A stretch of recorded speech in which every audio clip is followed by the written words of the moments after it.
Learning life lessons with Hopper Squirrel. It's only a stamp. Hopper, Heather, it's time for bed, called their dad as he walked into the den. Heather jumped up, ran to his arms, and signaled for her imaginary friends. Hopper tried to plead, Dad, can I please have longer to watch my favorite show? I promise when it's over to be a good little soldier, and right off to bed I will go. No, I don't think so, his dad replied, and he continued on to say, a good night of sleep is just as important as having a good day of play. And since this day is over, you both need to get plenty of rest. Brush your teeth and say your prayers. These will also help you do your best. Hopper agreed and turned off the TV. Then he scurried up to the bathroom.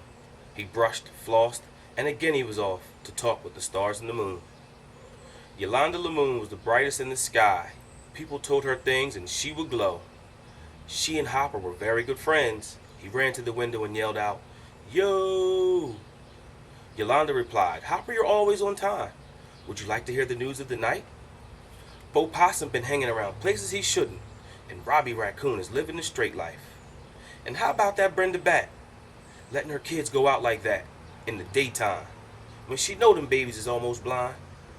And early I sat and had a chat with a lazy cat. He told me a tale that's been weighing heavy on my mind. About some bovine, that means cow, who was going to try some way, somehow. He just didn't know when or where. I just know that nobody better not dare and try to jump me. They continued to talk for hours, even while she changed sides of the tree. They spoke about creatures that prefer the nightlife and how all can choose who we want to be. They laughed about the mistakes they've made and even at each other's jokes. But just as they thought the night would end well, came a breeze and the smell of smoke. Could that be a fire? Hopper inquired. Yes, Yolanda hysterically screamed out. Oh my, this is bad. Hopper, run, tell your dad. There's a fire at the neighbor's house. As Mr. Squirrel runs from his house, he could see and smell the smoke. He began to yell as he got closer. He was afraid that someone may choke. Loudly he called out, Hey, get down on the floor and crawl on your bellies to safety, to the direction of any door. If you find fire that way and somehow it blocks your path, stay low to the ground, turn around, and find another exit fast. The crowds began to gather, and some neighbors loudly panicked. Mr. Squirrel was nervous too. His heart could hardly stand it.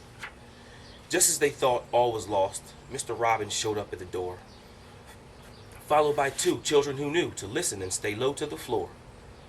Mr. Robbins looked around and noticed he was missing his wife. He told the kids, Go to Mr. Squirrel, then ran back to save her life. Time was running out. The house wildly burned with flames. The crowd outside thought they would be lost and began to yell out their names. More than a few seconds had passed when to the door they both returned. Mr. Robbins' eyes had many tears, and Mrs. Robbins was badly burned. Soon the ambulance arrived, along with police and fire rescue. The fire marshal spoke these words, Boys, you know what to do. The flames were blazing wildly, but they tamed it with cold water. Mrs. Robbins needed a doctor, but wanted to hold her son and daughter. Mr. Squirrel quickly spoke, Mr. Robbins, go be with your missus. Your children can stay at our house. We will keep them safe as kittens. The medic truck pulled off really fast, with sirens blowing and rapidly flashing lights. Mr. Squirrel carried the children to his home to tuck them away for the night. Mr. Squirrel opened the door and signaled for Tonto to go in. I will put your sister in Heather's room. Hopper's bed is big. Go get in. Sadly, Tonto flew up the stairs and opened the door without a knock. Hopper tried to say, I'm glad you're okay. Tonto interrupts, Stop it. No, I'm not. My clothes and shoes won't be of any use, and my posters have all been destroyed. Gone are my electrical games and all those things that made me a popular boy. What am I going to do, Tonto continued, if this fire makes me lose all my friends, and they all run and hide when I come outside because I have nothing they can borrow or lend?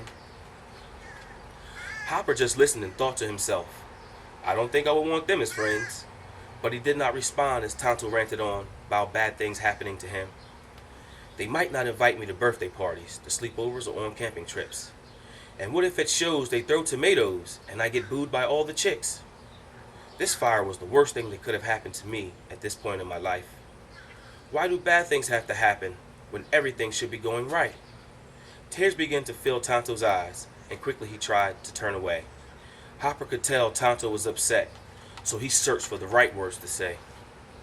He wanted to make him feel better, and remembered Tonto's usually a good sport. So he leaned on in, whispered to begin, Aren't you glad the fire didn't burn your undershorts?" A few seconds passed before Tonto had laughed. Then he snatched the tissue from the dresser.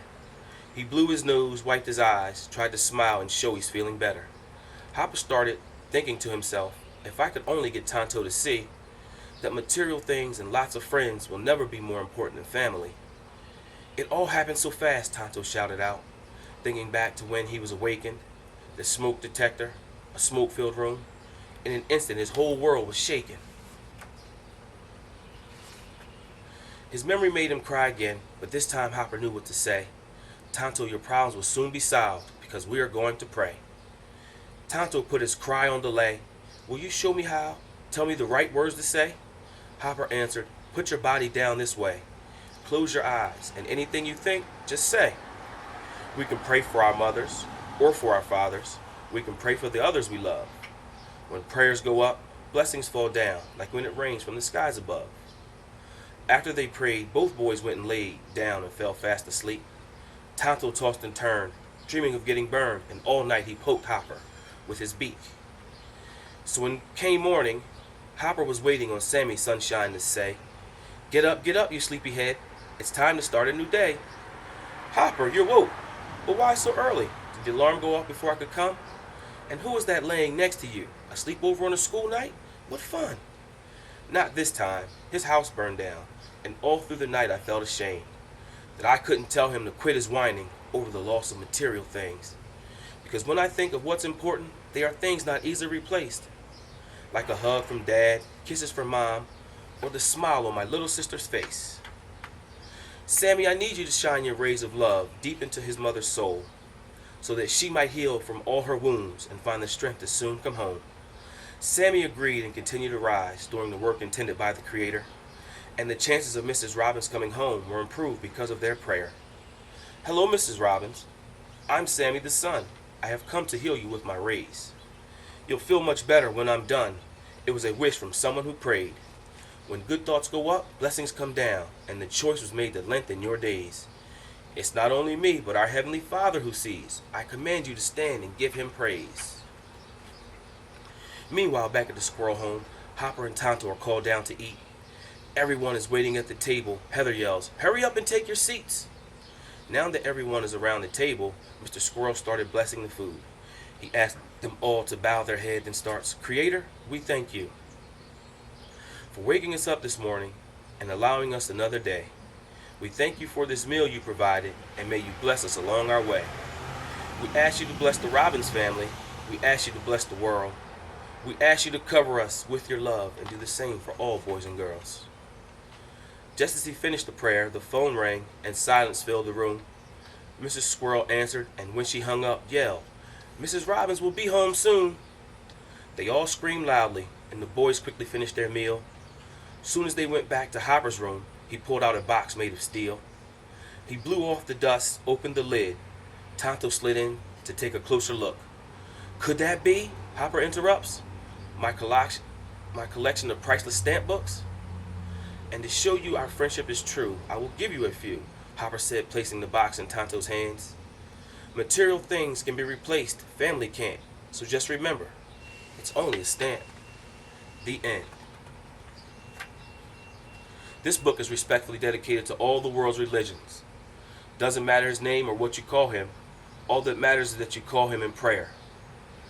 Recognition is half the battle. The other half is respect.